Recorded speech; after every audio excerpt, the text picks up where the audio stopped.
اعوذ باللہ من الشیطان الرجیم بسم اللہ الرحمن الرحیم وقالت الیہود عزیر ابن اللہ، اور یہودیوں نے یہ اعتقاد گھڑ لیا تھا کہ عزیر اللہ کے بیٹے ہیں۔ وقالت النصارى المسیح ابن اللہ، اور نصارہ نے یہ عقیدہ گھڑ لیا کہ مسیح اللہ کے بیٹے ہیں۔ ذالک قولہم بافواہہم، یہ ان کی منہ سے باتیں ہیں جو نکلی ہیں، ان کی کوئی حقیقت نہیں ہے۔ یضاہرون قول الذین کفروا من قبل، یہ ریس کر رہے ہیں، نقل کر رہے ہیں ان لوگوں کی باتوں کی کہ جو ان سے پہلے جنہوں نے کفر کیا تھا۔ یہ میں اشارہ کر چکا تھا کہ متھرائزم یہ ایک مذہب تھا پرانا، اور خاص طور پر مصر اس کا بہت بڑا مرکز تھا۔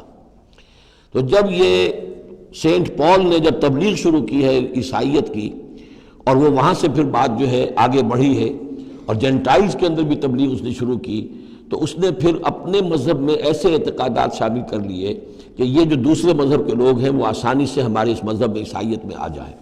تو جو تثلیث مصر میں پہلے سے موجود تھی، اسی تثلیث کے نام بدل دیے۔ مصر میں تثلیث تھی God the Father, Horus the son of God, and Isis the God mother. تو اللہ خدا اور ایک خدا کی ماں، وہ جو آئسس دیوی یعنی اور خدا کا بیٹا، تو اللہ اور عیسیٰ اور مریم، یہ پہلی تثلیث تھی ابتدائی کی جو بنی ہے۔ God the Father, Horus the son of God, and Isis the God mother. تو انہوں نے ان کی نقالی کی ہے، اس نقالی میں انہوں نے یہ تثلیث ایجاد کر دی ہے۔ قاتلہم اللہ انا یوفکون، اللہ تعالیٰ انہیں قتل کرے، ہلاک کرے، یہ کہاں سے بچلائے گئے ہیں۔ اتخذوا احبارهم ورهبانهم اربابا من دون اللہ، دوسری جو سب سے بڑی گمراہی ہوئی عیسائیوں میں وہ یہ ہے کہ انہوں نے اپنے احبار اور رہبان کو بھی رب بنا لیا اللہ کے سوا۔ اب یہ جو ہے اس پر اعتراض کیا تھا، اعتراض نہیں سوال کیا تھا حضرت عدی ابن حاتم نے، جو مشہور ہیں حاتم طائی، بہت بڑے جو سخی تھے، وہ تو خیر فوت ہو چکے تھے حضور کی بعثت سے قبل، اور وہ عیسائی تھے۔ ان کے بیٹے تھے یہ عدی ابن حاتم، یہ ایمان لے آئے، لیکن ایک روز انہوں نے حضور سے پھر یہ کہا کہ حضور یہ بات کچھ سمجھ میں نہیں آئی، قرآن کہتا ہے کہ ہم نے بحیثیت عیسائی اپنے احبار اور رہبان کو اپنا خدا بنا لیا، ارباب بنا لیا، تو ایسی بات تو نہیں ہے، تو اس کا مفہوم کیا ہے؟ تو آپ نے فرمایا کیا یہ صحیح نہیں ہے کہ جس شے کو وہ حلال کہہ دے تم حلال مان لیتے ہو، جس شے کو وہ حرام کہہ دے تم حرام مان لیتے ہو؟ کہ جی یہ تو ہے، تو یہی تو خدا بنا مان لینا ہے۔ یعنی قانون سازی کا حق اللہ کو حاصل ہے، یہاں پوپ صاحب کو پورا اختیار ہے، جو چاہے فیصلہ کر دے۔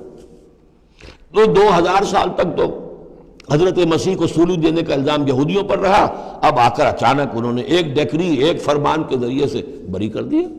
تاریخ کو بدل دیں، حرام کو حلال کر دیں، حلال کو حرام کر دیں۔ یہی ہمارے ہاں بھی ایک پوپ ہوتے ہیں، یہ جو ہمارے یہاں اسماعیلی ہیں، ان کا جو امام حاضر ہے وہ معصوم ہے، اور وہ جس چیز کو چاہے حلال کر دے، جس چیز کو چاہے حرام کر دے۔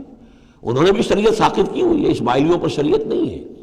ایک اسماعیلی وہ ہیں جو ہنزا وغیرہ میں رہتے ہیں، ان کے ہاں شریعت ہے، یہ پرانے اسماعیلی ہیں کہ جو باہر سے آ کر یہاں پر آباد ہوئے تھے۔ ایک یہ گجرات کے علاقے میں آ کر جب اسماعیلیوں نے اپنی تبلیغ کی ہے تو انہوں نے وہی کیا جو سینٹ پال نے کیا تھا، شریعت ساقط کر دی۔ اور جو ہندوؤں کا عقیدہ تھا اس کے اندر 9 اوتار تھے، 9 اوتار آ چکے ہیں دنیا میں اللہ کے، ان کا کہ حضرت علی 10ویں اوتار ہیں، 10م اوتار، وہ 10م اوتار ان کے عقیدے میں شامل ہو گیا، اور جو ان کا امام حاضر ہے اسے پورا اختیار حاصل ہے، شریعت کی جس چیز کو چاہے منسوخ کر دے، جو چیز چاہے حرام قرار دے دے، جو چیز چاہے حلال قرار دے دے، یہ ہے دین۔ تو اتخذوا احبارهم ورهبانهم، تو یہ تو گویا کہ خدائی بنا لیا، یہ اختیار تو خدائی ہے۔ اربابا من دون اللہ، انہوں نے اللہ کے سوا ان کو بھی رب بنا لیا ہے۔ والمسیح ابن مریم، اور مسیح ابن مریم کو تو پوچھتے ہیں۔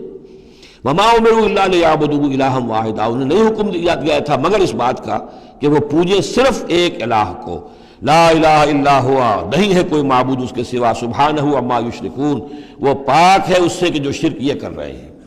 صدق اللہ العظیم۔